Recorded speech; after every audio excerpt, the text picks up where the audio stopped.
Want to give you a live look at the interstates tonight at 11. Much quieter than earlier today. That's when people were hitting the road for the Thanksgiving celebrations. Thanks for inviting us in. Turkey Day may be cold, but the real impact you're going to feel hits Saturday. People are going to start to head home after the holiday, Rob. It's going to be really interesting Saturday. It is. I think things are going to improve for tomorrow, not by much. It's still going to be cold. We've got a couple of dry days before that Saturday impact. So let me kind of walk you through what to expect. If you are planning your Thanksgiving, you know it's going to be cold, but I want to give you some details here. Let's start with temperatures. Thankfully, the snow has moved out, although there may be a couple of flurries this evening. Temperatures are just now starting to drop down to freezing or getting below freezing. It is still windy. It is going to stay breezy overnight and probably breezy for tomorrow. So wind chills currently in the teens and 20s. A couple locations holding on to 30s, but that's going to go away. I think teens are going to be the rule for wind chills during the overnight, especially as the temperatures drop another 5 to maybe 8 degrees. I'll put 25 for tomorrow morning, which means that your wind chill is going to start in the low teens and probably only improve to the 20s by the afternoon. So it's a cold Thanksgiving. Here's a bit of good news, though. We are expecting some sunshine for tomorrow. Bit of good news there. It's also a dry forecast. That, too, will be a bit of good news as high temperatures only make it into the mid-30s. Now, it's going to stay cold through the entire forecast period. I mentioned dry conditions, dry for your Thanksgiving, dry as we leave Thanksgiving and get into Black Friday. That looks good. But when we turn the page to Saturday, watch to the west. This is what's moving our way. It does look like a good chance for snow on Saturday. I'll walk you through that part of the forecast coming up. Scott? All right, Rob, thanks so much. So before you go to sleep tonight, make sure you get the 13 weather app on your phone. That way you can track these changing conditions throughout this holiday weekend. Want to let you know it's a free download. You can get it in the App Store.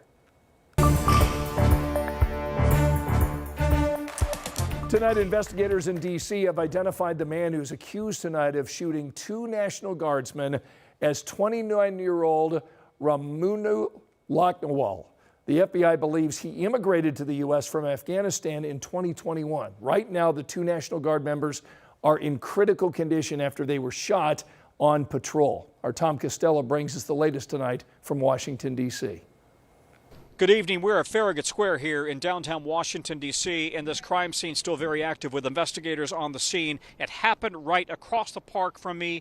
And we can tell you that 2 senior law enforcement officials tell NBC News that they are now looking at the distinct possibility that this is a case of terrorism. The suspect, we are told, is an Afghan national who used a pistol and shot both victims at very close range. 2 National Guard troops, a man and a woman, both from West Virginia.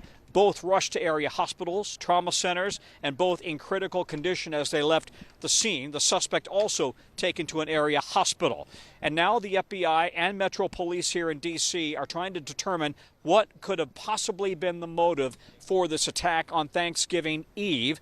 West Virginia, which is, of course, the home state for these 2 National Guard troops, has 180 troops here in D.C. as part of the president's surge into the city. There's in total about 2,200 National Guard troops here. But now the Pentagon has asked to deploy another 500 National Guard troops because of this incident. Yesterday, the president said crime had come down dramatically because of the National Guard. Today, they're sending in even more. A high priority for the National Guard, the FBI, and Metro Police here in Washington to determine the motive and more about this suspect's background. Back to you. Just last week, Governor Mike Braun authorized sending 300 Indiana National Guardsmen to D.C. to help with President Trump's initiative. Right now, those troops are at Camp Atterbury preparing with plans to deploy to D.C. sometime in December. The Guard says the mission is expected to last no longer than 4 months. New tonight at 11, a man shot on the east side this afternoon has now died. He was found in a yard near 21st and Emerson around 2 o'clock this afternoon. Police say they took 2 persons of interest into custody for questioning, but later released them. So if you have any information about this shooting, please call Crime Stoppers. You don't have to give your name. There's the number. It's 317-262-TIPS. Tonight, we're getting new details about a man who was shot and killed by IMPD officers in Johnson County yesterday. Robert Beto died after officers confronted him in this parking lot in Franklin while trying to serve a warrant. Investigators calling him a person of interest in a recent homicide who was also wanted on domestic battery charges. Those charges stemming from an incident back in June of 2024 when police say Beto pulled a gun on his then wife, threatening to kill her in front of several children. But Beto was never arrested after running from police. Fast forward to this past Saturday when police were back at Beto's home investigating a vandalism case and the shooting death of his neighbor.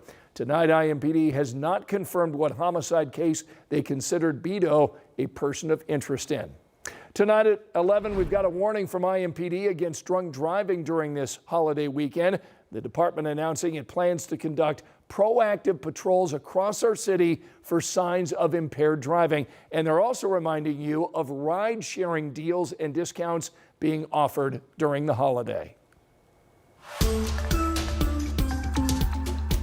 In Irvington, walkability is part of the charm, and now a proposal could add a little something extra to that evening stroll. The city's first outdoor drinking district just won overwhelming support in committee. Alex Almanza tonight shows us how this effort may pave the path for other neighborhoods to follow. Nearly 50 communities in Indiana are home to DORAs, or designated outdoor refreshment areas. The capital city of Indianapolis, well, we don't have one. But this week, a unanimous vote from a council committee is signaling a shift in attitude toward the sip and stroll culture.